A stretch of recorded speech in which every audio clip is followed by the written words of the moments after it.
Yo, what's up mga tropa peeps? Welcome back to my vlog at magandang araw po sa inyong lahat. At nako, heto na nga po, lalo na pong dumarami ang mga nasasangkot dito po sa ating sinusubaybayan na issue ng mga sabungero.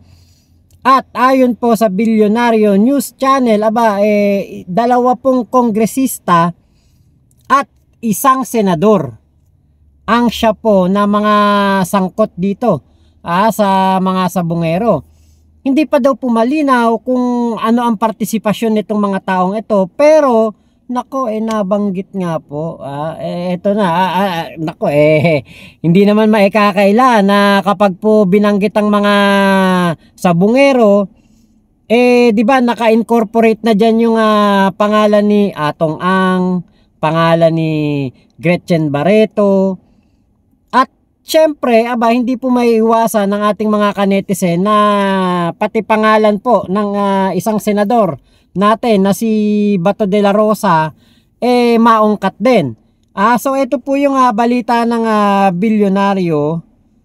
Panoorin po muna natin bago tayo magpatuloy. The plot thickens at nakalagad na rin ang tatlong mambabata sa kaso ng missing sabungeros at maaaring may kinalaman daw ang krimen sa isabong operations. Narito ang agenda report ni Joash Malimban. Isang senador at 2 congressman ang itinuturong sangkot umano sa pagkawala ng 34 na sabungero. Ayon sa Politico.com, kasalukuyan ng bini-verify ni Justice Secretary Boying Remulla ang ilan sa mga revelasyon ng whistleblower na si alias Totoy. Ayon daw kay Totoy, kilala ang sangkot na senador sa kanyang mga isinasagawang outreach program. Ang 2 congressman naman, ilan umano sa funders ng isabong operations. Hindi pa raw sigurado kung ano talaga ang papel ng mga politikong ito sa pagkawala ng mga sabungero. Kahapon, kinumpirma ni Secretary Remulla na bukod sa lumulutang na alpha female celebrity, marami pa umanong high-profile individuals na sangkot sa krimen. Kabilang na riyan ang isang grupo ng mga pulis at ilang malalaking tao. More than that, marami pa. There are others. Iba pang artista. Basta, there are others. Ayon sa DOJ, patuloy ang isinasagawang case build-up para mapagtibay ang kaso laban sa mga itinuturong suspect, lalo na't makapangyarihan at maimpluwensya raw ang nasa ulo ng missing sabungeros case. Ngayong araw, sinabi ng Supreme Court na bukas ang kanilang tanggapan sa hiling na meeting ni Secretary Remulla. Matatanda ang sinabi ni SOJ Remulla na nais niyang makausap si Chief Justice Alexander Hesmundo para ilahad ang mga balakid na kinaharap ng ahensya sa investigasyon. Lalo na't inilahad ni Totoy na kahit SC kayang maimpluwensya ng mastermind. Nakipagpulong na rin daw ang DOJ sa ilan pang ahensya ng pamahalaan tulad ng PNP. Para sa agenda, Joash Malimban, Bilyonaryo News Channel. Ayun. So, Magandang gabi po, Luzon, Visayas at Mindanao. talagang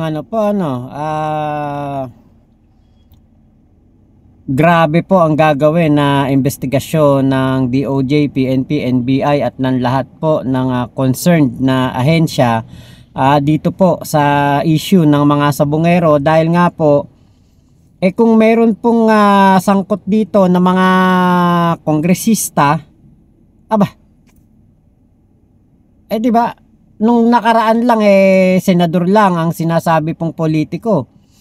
Nadagdagan pa ng ng 2 kongresista. Talaga po palang masasabi natin na grabe po ang kapangyarihan nitong mga tao na sangkot po dito sa mga sabungero. Ngayon, di ba parang mapapaisip ka, ano kayang napala nila, di ba, sa pangyayari na ito? Ano napala nitong mga taong ito? Di ba kasi kung iisipin po natin, ay parang, di ba, pera lang yun di ba, parang ang kanilang mga salita, meron po tayong napanood na video ni Atong Ang. Sabi nga ni Atong Ang, napaka simple lang ba o napaka walang kwenta dahil pera lang naman yan. Pero di ba po, kung pera lang yan, bakit may mga nangyari dito sa mga sabungero na to? Nakita natin na yung John na Lasco, ay sinabi po ni alias Totoy na kaya daw po ito ay pinuntahan at inimbitang sumama at hindi na po ito nakatanggi. Sumama nga po, di ba? Kitang-kita doon sa CCTV. Hindi kasi natin pwedeng sabihin yung mga words na medyo medyo bawal pong sabihin yung mga ibang words. So bear with me na lang po. Alam ko naman, naiintindihan yung sinasabi ko kung ano nangyari doon kay John Lasco, na sinasabi nga ni alias Totoy na ito daw po ay kumbaga parang pinarusahan dahil daw po namimirata ng mga video. So ibig sabihin ba etong si John Lasco ay may kinalaman sa pagpirata ng o pag-clone ng website ni Atong Ang? O kung hindi man, maaring etong si John Lasco ba ay meron pong tawag dito? Meron siyang kumbaga partisipasyon sa mga namimirata ng mga video ng online sabong. Syempre kapag doon sila pumunta sa mga online sabong na hindi legal, 'di ba? Kasi noong time na yun, panahon ni Digong, legal yung ibang isabong, meron pong mga online sabong na hindi legal. Doon napupunta yung pera. So syempre, pag talagang inano mo, money is the root of all evil. Pera talaga ang dahilan ng pinag-aawayan dito. At narinig nga natin ayon mismo kaya Atong Ang na nasa 1 to 2 billion ang pera po na pumapasok o kumbaga nagiging taya dito po sa game na ito. Diba? So, ibig sabihin, kapag 1 to 2 billion, ibig sabihin po nun, malaki po ang kita talaga. Kasi kung yung pera po na 1 or 2 billion, yun yung gross na kumbaga pumapasok sa kanilang pera, yung porsyento niyan.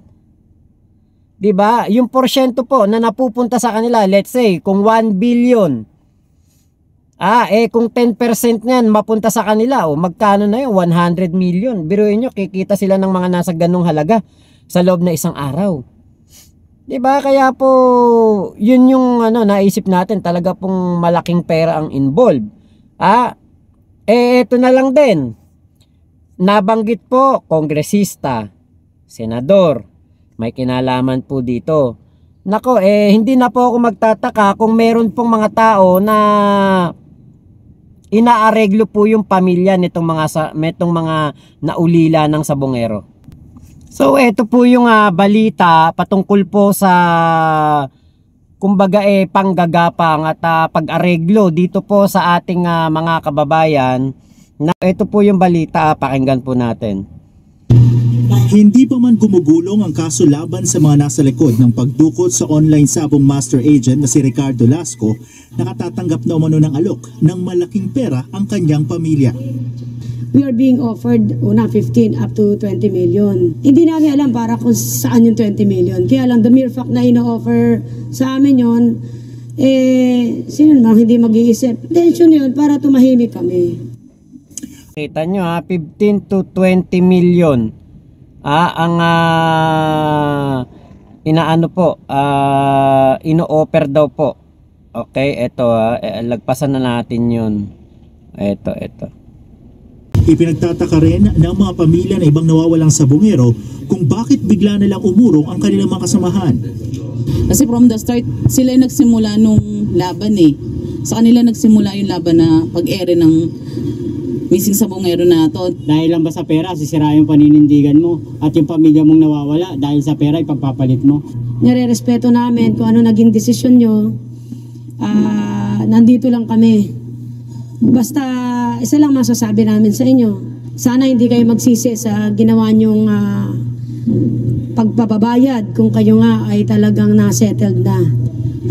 Pagtitiyak ni Remulla, sa kabila ng pag-urong ng ilang kaanak, tuloy pa rin ang paghahabol at pagpapanagot sa mga... Diba? Yan po yung balita ng ABS-CBN TV Patrol. Ito po ay, tignan natin kung anong date. Ito po ay inere noong August 16, 2023.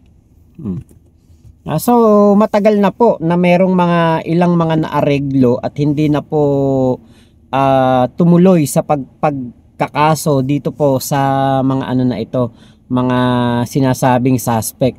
Sa totoo lang, yung iba siguro dahil nga po nawalan na sila ng pag-asa, nagpaareglo na lang.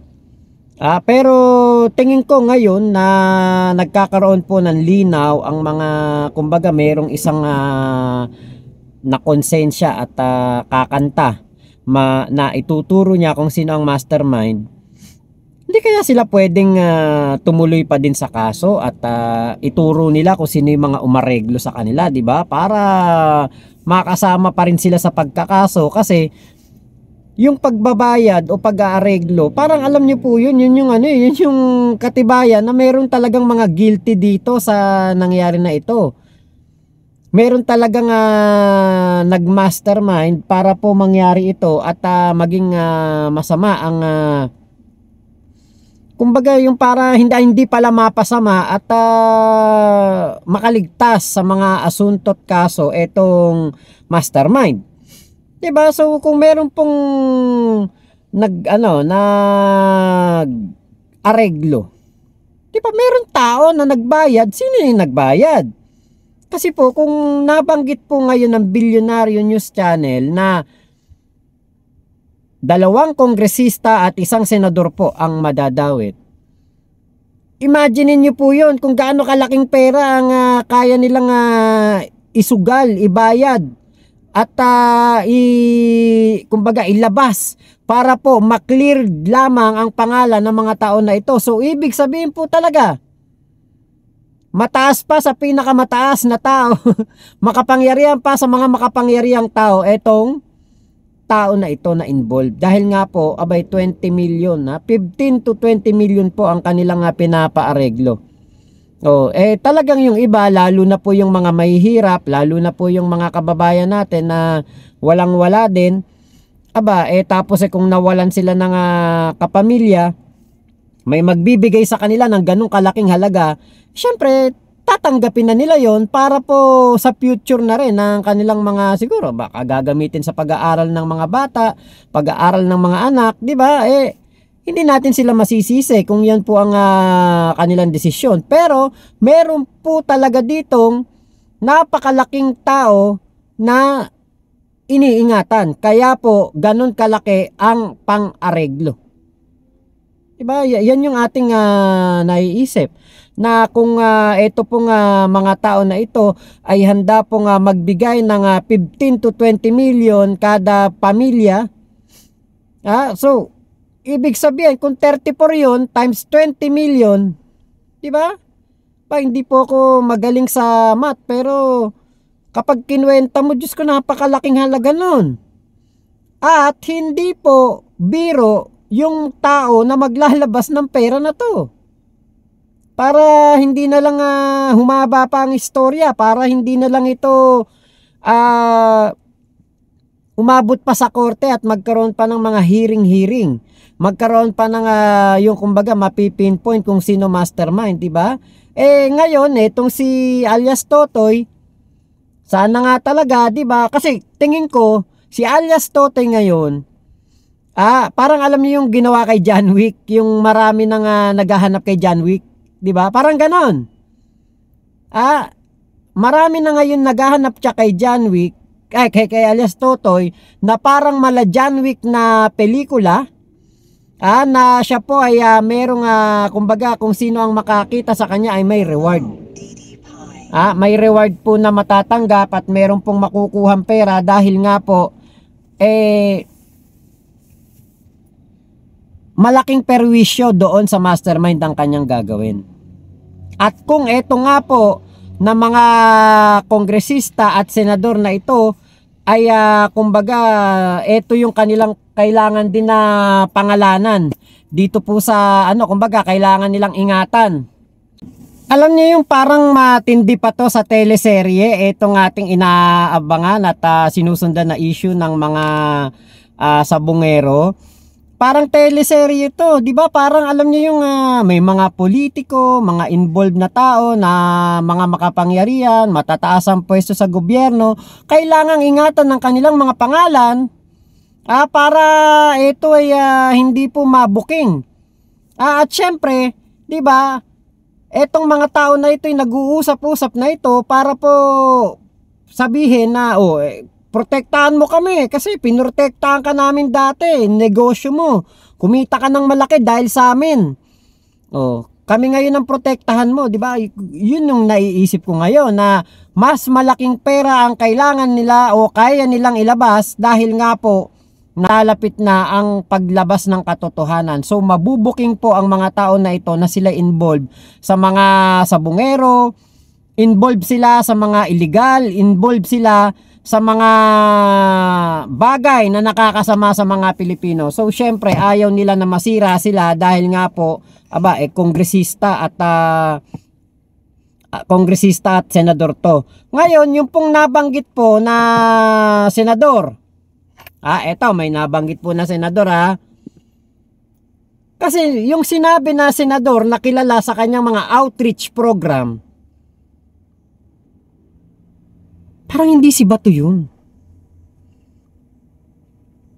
Parang hindi si Bato. Yun ang inaala ko. Parang hindi si Bato. Kasi si Bato hindi naman to nag-outreach program. Hindi naman natin to nakikita sa kanya mga FB na punta ng punta sa iba't ibang lugar ng bansa para maghatid ng tulong. Hindi. Meron akong isang kilalang senador at alam ko na senador na gumagawa ng ganito, ng mga pag-outreach, mga charity, pagpunta sa iba't ibang lugar para magbigay ng mga tulong, ayuda, mga bola, mga damit, sapatos. Yung basketball na bola. Pang volleyball din yata, meron din pinamimigay. Walang iba kundi si Bongo. Nako, patay na naman. Ako naisip ko lang to Kasi binigyan ng parang clue, outreach program. Sige, 24 ngayon ng senador. Yung 12 na wala na. 24 ngayon. Yung 12 natira. Sino doon ang mahilig sa mga outreach program? Punta sa iba't ibang lugar. Post sa kanyang blue ano ba tawag dito? Blue social media account. Na post ng kanyang mga pagpunta sa iba't ibang lugar. Naghahatid ng tulong, namimigay ng bola. Inaayos ang malasakit center o nilalapit yung malasakit center sa tao. Di ba si Bongo yun? Naku, kung totoong si Bongo po yan, at may kinalaman po si Bongo sa mga isabong na yan, mga illegal na sugal, naku po, nagkamali na naman ang mga Pilipino sa pagboto. Hindi natin pa sigurado kung si Bongo nga ito, pero kung si Bongo ito, kaya pala parang ang dami niyang pinamimigay. Kaya pala parang ang daming pondo. Yung palang kanyang kumbaga slogan, Mr. Malasakit, Malasakit Center para sa mga Pilipino. Para wala palang malasakit sa ating mga kababayan. Nako. Ibig sabihin ba mawawala sa ano na ito kumbaga mawawala dito sa issue na ito si Bato at ang kapalit ay dito ay si Bongo kasi kilala sa kanyang outreach program. Wala akong maalalang senador na mahilig sa mga outreach program Chis Escudero, hindi naman. Amy Marcos, hindi naman. Pero yung kahit na panahon ng eleksyon at hindi panahon ng eleksyon, si Bongo talaga yung nakikita ko lagi post sa kanyang social media account na punta sa iba't ibang lugar para po makapaghatid ng tulong o makapagbigay ng ayuda. So kung sino man po yung senador na yan, kung hindi man si Bongo, kung sino man yung dalawang kongresista, titignan natin kung sino yung mga mapaghihinalaan o mapagbibintangan o suspecha ng ating mga kanetizen. At yan po ay ating ibablog din. Tignan natin. So, yun lamang po. Maraming salamat sa pagsama nyo sa aking vlog na ito. Ingat po kayo.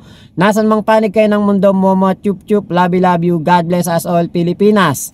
God first. Salamat po sa balita ng Bilyonaryo at ng TV Patrol. Ayan. Thank you po.